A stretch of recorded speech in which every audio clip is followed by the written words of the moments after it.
ನನ್ನ ಪ್ರೀತಿಯ ಗೆಳೆಯರೇ, ನಮ್ಮ ನೆರೆಹೊರೆ ರಾಜ್ಯಗಳಲ್ಲಿ ಒಂದಾದಂತಹ ನಮ್ಮ ತಮಿಳುನಾಡಿನಲ್ಲಿ ಅಲ್ಲಿ ಎಷ್ಟೋ ವರ್ಷಗಳಿಂದ ಇದ್ದಂತಹ ದ್ರಾವಿಡ ಪಕ್ಷಗಳನ್ನ ಈ ವಿಧಾನಸಭಾ ಚುನಾವಣೆ 2026ರಲ್ಲಿ ಅಲ್ಲಿನ ಜನರು ಆ ದ್ರಾವಿಡ ಪಕ್ಷಗಳನ್ನ ತಿರಸ್ಕರಿಸಿ ಕಡೆಗಣಿಸಿ ಅಲ್ಲಿ ಮತ್ತೊಂದು ಪ್ರಾದೇಶಿಕ ಪಕ್ಷವನ್ನೇ ಆಯ್ಕೆ ಮಾಡಿರೋದನ್ನ ನೋಡ್ತಾ ಇದ್ರೆ ತಮಿಳುನಾಡಿನ ಜನರು ಒಂದು ಪ್ರಾದೇಶಿಕ ಪಕ್ಷಕ್ಕೆ ಎಷ್ಟು ಪ್ರಾಮುಖ್ಯತೆ ಕೊಡ್ತಾರೆ, ತುಂಬಾನೇ ಪ್ರಾಮುಖ್ಯತೆ ಕೊಡ್ತಾರೆ ಅನ್ನೋದನ್ನ ನಾವು ಅರ್ಥ ಮಾಡ್ಕೋಬಹುದು. ಅಂದ್ರೆ ಅಲ್ಲಿನ ಜನರು ಅಂದ್ರೆ ಇದು ಒಂಥರ ದುರಂತ ಅಥವಾ ಆಶ್ಚರ್ಯ ಅಂತಾನೂ ಹೇಳ್ಬೋದು. ಯಾಕಂದ್ರೆ ಕೇವಲ 2 ವರ್ಷ ಆಗಿರೋದು ದಳಪತಿ ವಿಜಯ್ ಅವರು ಪೊಲಿಟಿಕಲ್ ಪಾರ್ಟಿ ಶುರು ಮಾಡಿ ಕೇವಲ 2 ವರ್ಷ ಆಗಿದ್ದು.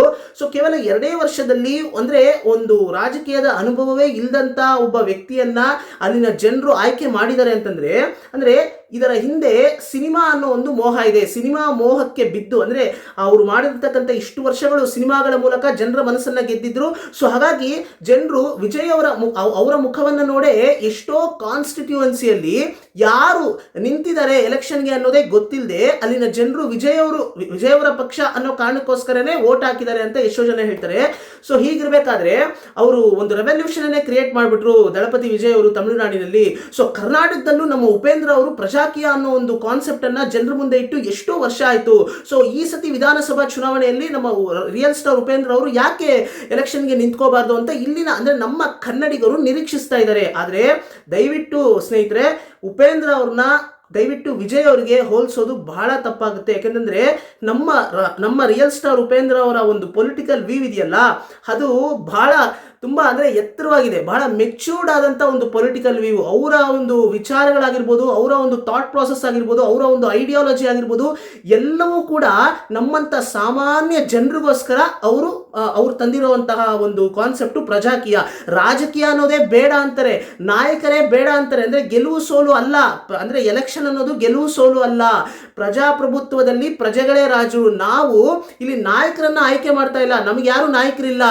ನಾವು ನಮಗೆ ಅಂದ್ರೆ ಒಂದು ಜವಾಬ್ದಾರಿಯನ್ನ, ನಮ್ಮ ಜನಪ್ರತಿನಿಧಿಗಳನ್ನ ನಾವು ಆಯ್ಕೆ ಮಾಡಿ ಅವರಿಗೆ ಒಂದು ಜವಾಬ್ದಾರಿಯನ್ನ ಕೊಡ್ತಾ ಇದೀವಿ. ಸೊ ಆ ಜವಾಬ್ದಾರಿಯನ್ನ ಅವರು ಸರಿಯಾಗಿ ನಿರ್ವಹಣೆ ಮಾಡದೇ ಇದ್ರೆ ಫ್ಯೂಚರ್ ಅಲ್ಲಿ ಅವ್ರನ್ನ ಕೆಳಗಿಳಿಸುವಂತ ಅಧಿಕಾರ ಕೂಡ ಜನಗಳಿಗೆ ಬರಬೇಕು, ರೈಟ್ ಟು ರಿಜೆಕ್ಟ್ ಬರಬೇಕು ಅಂತ ಹೇಳ್ತಾರೆ ನಮ್ಮ ರಿಯಲ್ ಸ್ಟಾರ್ ಉಪೇಂದ್ರ ಅವರು. ಸೊ ಇಷ್ಟರ ಮಟ್ಟಿಗೆ ಯೋಚನೆ ಮಾಡುವಂತ ಅಂದ್ರೆ ಒಬ್ಬ ವ್ಯಕ್ತಿಯನ್ನ ಅಲ್ಲಿ ದಳಪತಿ ವಿಜಯ್ ಅವರು ನಾನು ಬದಲಾವಣೆಯನ್ನ ತರ್ತೀನಿ ಅಂತ ಹೇಳ್ತಾರಷ್ಟೇ, ಬಾಯಲ್ಲೇ ಹೇಳ್ತಾರಷ್ಟೇ. ಆದ್ರೆ ಅವರ ಒಂದು ಐಡಿಯಾಲಜಿಕಲಿ ಏನಾದರೂ ವ್ಯತ್ಯಾಸ ಇದೆಯಾ ಅಂದ್ರೆ ಅವ್ರಿಗಿನ ಮುಂಚೆ ಇದ್ದಂತಹ ದ್ರಾವಿಡ ಪಕ್ಷಗಳ ಐಡಿಯಾಲಜಿಗೂ ಮತ್ತೆ ದಳಪತಿ ವಿಜಯ್ ಅವರ ಐಡಿಯಾಲಜಿಗೂ ಏನಾದರೂ ವ್ಯತ್ಯಾಸ ಇದೆಯಾ ಅಂತ ನೋಡಿದ್ರೆ ಇಲ್ಲ, ಖಂಡಿತ ಇಲ್ಲ. ಯಾಕಂತಂದ್ರೆ ಅಲ್ಲಿನ ಅಂದ್ರೆ ದ್ರಾವಿಡ ಪಕ್ಷಗಳು ಕೂಡ ಅವರ ಒಂದು ಐಡಿಯಾಲಜಿಕಲ್ ಲೀಡರ್ಸ್ ಅಂತ ನೀವು ತಗೊಂಡ್ರೆ ಪೆರಿಯಾರ್ ಅವರು ಬಹಳ ಮುಖ್ಯವಾಗಿ ಅವರು ಪೆರಿಯಾರ್ ಅವ್ರನ್ನ ಅಕ್ಸೆಪ್ಟ್ ಮಾಡ್ಕೊಂಡಿದ್ರು. ಸೊ ನಮ್ಮ ದಳಪತಿ ವಿಜಯ್ ಅವರು ಕೂಡ ಅವರ ಐಡಿಯಾಲಜಿಕಲ್ ಲೀಡರ್ಸ್ ಅಲ್ಲಿ ಪೆರಿಯಾರ್ ಅವ್ರನ್ನು ಕೂಡ ಅವರು ಅಕ್ಸೆಪ್ಟ್ ಮಾಡ್ಕೊಂಡಿದ್ದಾರೆ ಐಡಿಯಾಲಜಿಕಲ್ ಲೀಡರ್ ಅಂತ. ಮತ್ತೆ ಸೋಷಿಯಲ್ ಜಸ್ಟಿಸ್, ಸೊ ಇವೆಲ್ಲ ಅಂದ್ರೆ ದ್ರಾವಿಡ ಪಕ್ಷಗಳು ಕೂಡ ಇದನ್ನೇ ಅವರ ಐಡಿಯಾಲಜಿ ಅಂತ ಅವರ ಸಿದ್ಧಾಂತವನ್ನ ಅವರು ಅಕ್ಸೆಪ್ಟ್ ಮಾಡ್ಕೊಂಡಿದ್ರು. ಸೊ ಐಡಿಯಾಲಜಿಕಲಿ ಯಾವುದೇ ರೀತಿಯಾದಂತಹ ಬದಲಾವಣೆ ಇಲ್ಲ. ಮತ್ತೆ ಸರಿ, ಅವರು ತರುವಂತ ಮ್ಯಾನಿಫೆಸ್ಟೇಷನ್ ಅಲ್ಲಿ ಏನಾದ್ರೂ ಬದಲಾವಣೆ ಇತ್ತ ಅಂತ ಕೇಳಿದ್ರೆ ಅದೂ ಇಲ್ಲ. ಯಾಕಂದ್ರೆ ಕಂಪ್ಲೀಟ್ಲಿ ಮಾರ್ಕೆಟಿಂಗ್ ತರ. ಅಂದ್ರೆ ನೀವು 2000 ಕೊಡ್ತಾ ಇದ್ರಾ, ನಾನು 2500 ಕೊಡ್ತೀನಿ, ನಾನು 6 ಸಿಲಿಂಡರ್ ಕೊಟ್ಬಿಡ್ತೀನಿ, ಮತ್ತೆ ಅಂದ್ರೆ ಇಷ್ಟು ಗ್ರಾಮ್ ಚಿನ್ನ ಫ್ರೀಯಾಗಿ ಕೊಡ್ತೀನಿ.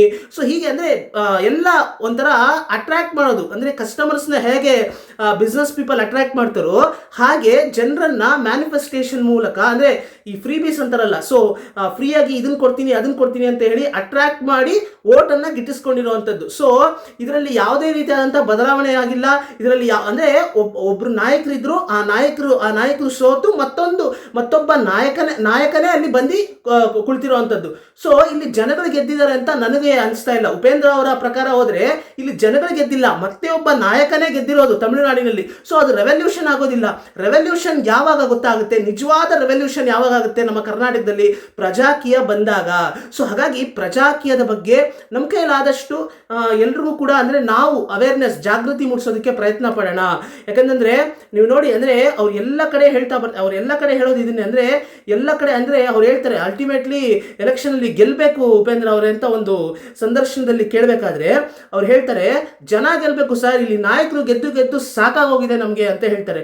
ಸೊ ಹೀಗೆ ಅವರ ಒಂದು ಮೆಚ್ಯೂರ್ಡ್ ಆದಂತ ಒಂದು ಪೊಲಿಟಿಕಲ್ ವ್ಯೂನ ದಯವಿಟ್ಟು ಕನ್ನಡಿಗರು ನಾವು ಅರ್ಥ ಮಾಡಿಕೊಂಡು ಮತ್ತಿತರರಿಗೂ ಅಂದ್ರೆ ಈ ಗ್ರಾಮೀಣ ಪ್ರದೇಶದಲ್ಲಿ ಇರಲಿ, ಎಷ್ಟೋ ಜನರು ಅಂದರೆ ಅಲ್ಲಿ ಅವರ ಕೆಲಸಗಳಲ್ಲೇ ಅವರು ಇವಾಗ ನಮ್ಮಂಥ ಸಾಮಾನ್ಯ ವ್ಯಕ್ತಿಗಳು ನಮ್ಮ ಜೀವನದಲ್ಲಿ, ನಮ್ಮ ದೈನಂದಿನ ಜೀವನದಲ್ಲಿ ನಾವು ತುಂಬ ಬ್ಯುಸಿಯಾಗಿರ್ತೀವಿ.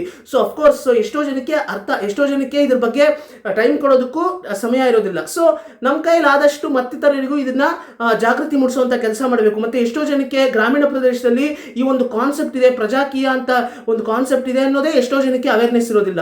ಸೊ ಹಾಗಾಗಿ ನಮ್ಮ ಕೈಲಾದಷ್ಟು ಒಂದು ಅವೇರ್ನೆಸ್, ಜಾಗೃತಿ ಮೂಡಿಸುವಂಥ ಪ್ರಯತ್ನ ಮಾಡೋದಕ್ಕೆ ಪ್ರಯತ್ನ ಮಾಡೋಣ ಅಂತ ಹೇಳ್ತಾ, ಮತ್ತೆ ಇವರ ಒಂದು ಪೊಲಿಟಿಕಲ್ ವೀವ್, ನಮ್ಮ ಉಪೇಂದ್ರ ಅವರ ಪೊಲಿಟಿಕಲ್ ವೀವ್ ಏನಿದೆ ಅದು ಅದರಲ್ಲಿ ಯಾವುದೇ ರೀತಿಯಾದಂಥ ಒಂದು ನೆಗೆಟಿವ್ ಅಂತ ನನಗೇನು ಅನಿಸಿಲ್ಲ. ಆದರೆ ಒಂದೇ ಒಂದು ಡಿಸ್ಅಡ್ವಾಂಟೇಜ್ ಅಂದರೆ ನನ್ನ ಪ್ರಕಾರ ಒಂದೇ ಒಂದು ಉಪೇಂದ್ರ ಅವರು ಇಲ್ಲಿ ಒಂದು ಅಕ್ಸೆಪ್ಟ್ ಮಾಡ್ಕೋಬೇಕು. ಯಾಕಂತಂದರೆ ಅವರು ಏನು ಹೇಳ್ತಾರೆ ಅಂತಂದರೆ, ಯಾವ ಪಕ್ಷಗಳ ಬಗ್ಗೆ ಯಾರ ಬಗ್ಗೆನೂ ನಾನು ವಿಮರ್ಶನೆ ಮಾಡೋದಿಲ್ಲ ಅಂತ ಅವರು ಆ ಥರ ಒಂದು ಮೈಂಡ್ ಸೆಟ್ಟಲ್ಲಿದ್ದಾರೆ. ಆದರೆ ಖಂಡಿತ ರಾಜಕೀಯ ಅಂತ ಅಂದರೆ ರಾಜಕೀಯ ಅಂತ ಅವ್ರ ಕಾನ್ಸೆಪ್ಟ್ ಪ್ರಕಾರ ರಾಜಕೀಯ ಇಲ್ಲ, ಪ್ರಜಾಕೀಯ.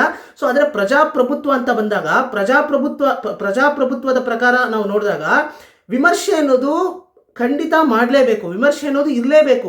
ಅಂದರೆ ಒಬ್ರು ಏನು ಮಾಡ್ತಾರೆ ಅಂದರೆ, ಒಬ್ಬ ಜನಪ್ರತಿನಿಧಿಯಾಗಿ ಅವ್ರು ಏನು ಮಾಡಿದ್ರು, ಅವರು ಸರಿಯಾಗಿ ಮಾಡಿದ್ರು ಅಷ್ಟೇ, ತಪ್ಪು ಮಾಡಿದ್ರು ಅಷ್ಟೇ. ಸೊ ಅದ್ರ ಬಗ್ಗೆ ಅಂದರೆ ನಾವು ಸರಿಯಾಗಿ ಮಾಡಿದ್ರೆ ಅದನ್ನು ಅಪ್ರಿಷಿಯೇಟ್ ಮಾಡಬೇಕು. ಅಥವಾ ಅವ್ರು ಏನಾದರೂ ಮಾಡಿರೋದು ನಮಗೆ ಸರಿ ಕಾಣಲಿಲ್ಲ, ಅಥವಾ ನಮಗೇನಾದರೂ ಅದಕ್ಕಿನ್ನೂ ಅಡ್ವಾನ್ಸ್ ಆದಂಥ ಒಂದು ಐಡಿಯಾ ಇದೆ ಅಂತ ಹೇಳಿದಾಗ ನಾವು ಅದ್ರ ಬಗ್ಗೆ ಅಭಿಪ್ರಾಯವನ್ನು ವ್ಯಕ್ತಪಡಿಸಬೇಕು. ಸೊ ವಿಮರ್ಶೆ ಅನ್ನೋದು ರಾಜಕೀಯದಲ್ಲಿ ಅಂದರೆ ಪ್ರಜಾಪ್ರಭುತ್ವದಲ್ಲಿ ಖಂಡಿತ ಇರಲೇಬೇಕು. ನಾನು ಯಾರ ಬಗ್ಗೆನೂ ಮಾತಾಡೋದಿಲ್ಲ, ನಾನು ಯಾವ ಪಕ್ಷದ ಬಗ್ಗೆನೂ ನಾನು ಮಾತಾಡೋದಕ್ಕೆ ಹೋಗೋದಿಲ್ಲ, ಕಾಂಟ್ರವರ್ಸಿ ಮಾಡೋದಕ್ಕೆ ಹೋಗಿಲ್ಲ, ಸೊ ಹೋಗೋದಿಲ್ಲ. ಸೊ ಈ ರೀತಿಯಾದಂಥ ಮೈಂಡ್ ಸೆಟ್ಟು ಅಂದರೆ ಇದನ್ನ ಸ್ವಲ್ಪ ಚೇಂಜ್ ಮಾಡ್ಕೋಬೇಕು ನಮ್ಮ ರಿಯಲ್ ಸ್ಟಾರ್ ಉಪೇಂದ್ರ ಅವರು ಅಂತ ನನಗನ್ಸುತ್ತೆ. ಸೊ ಅವ್ರಿಗೆ ಐಡಿಯಾ ಕೊಡುವಷ್ಟು ದೊಡ್ಡವನಲ್ಲ. ಸೊ ನನಗನ್ಸಿದ್ದನ್ನ ನಾನು ಹೇಳ್ತಾ ಇದ್ದೀನಿ. ಸೊ ಯಾರು ಕೂಡ ಉಪೇಂದ್ರ ಅವ್ರನ್ನ ದಳಪತಿ ವಿಜಯ್ ಅವ್ರಿಗೆ ಕಂಪೇರ್ ಮಾಡಿ ನೋಡಲೇಬೇಡಿ. ಯಾಕಂತಂದ್ರೆ ವಿಜಯ್ ಅವರು ಮಾಡಿರ್ತಕ್ಕಂಥದ್ದು ರೆವಲ್ಯೂಷನ್ ಅಲ್ಲ, ಅಲ್ಲಿ ಒಬ್ರು ನಾಯಕರಿದ್ರು, ಅಲ್ಲಿ ನಾಯಕರ ರೀಪ್ಲೇಸ್ಮೆಂಟ್ ಆಗಿದೆ ಅಷ್ಟೇ. ಆದರೆ ಇಲ್ಲಿ ನಿಜವಾಗ್ಲೂ ಪ್ರಜಾಕೀಯ ಬಂದರೆ ಅದು ನಿಜವಾದಂಥ ರೆವಲ್ಯೂಷನ್ ಅಂತ ಹೇಳೋದಕ್ಕೆ ಇಷ್ಟಪಡ್ತೀನಿ. ಸೊ ಇದ್ರ ಬಗ್ಗೆ ನಿಮ್ಗೇನು ಅನಿಸುತ್ತೆ? ಪ್ರಜಾಕೀಯ ಅನ್ನೋ ಒಂದು ಕಾನ್ಸೆಪ್ಟು ಕರ್ನಾಟಕದಲ್ಲಿ ಫ್ಯೂಚರಲ್ಲಿ ಬರುತ್ತೆ ಅನ್ಕೋತೀರಾ? ಅಥವಾ ನಿಮ್ಗೆ ಏನೇ ಇದ್ದು ಇದ್ರ ಬಗ್ಗೆ ಏನೇ ಅಭಿಪ್ರಾಯಗಳಿದ್ರು ಕೂಡ, ಅಥವಾ ನಾನು ಹೇಳಿರೋದ್ರಲ್ಲಿ ನಿಮ್ಗೇನಾದರೂ ನೆಗೆಟಿವ್ ಆದಂಥ ಒಂದು ಅಭಿಪ್ರಾಯ ಇದ್ರೂ ಕೂಡ ನೀವು ಕಮೆಂಟ್ ಸೆಕ್ಷನಲ್ಲಿ ತಿಳಿಸ್ಬೋದು. ಪಾಸಿಟಿವ್ ಆದಂಥ ಅಭಿಪ್ರಾಯ ಇದ್ರೂ ಕೂಡ ಕಮೆಂಟ್ ಸೆಕ್ಷನಲ್ಲಿ ತಿಳಿಸ್ಬೋದು. ಏನೇ ಇದ್ರೂ ಕೂಡ ನಿಮ್ಮ ಅಭಿಪ್ರಾಯಗಳು ಬಹಳ ಮುಖ್ಯ ಆಗುತ್ತೆ.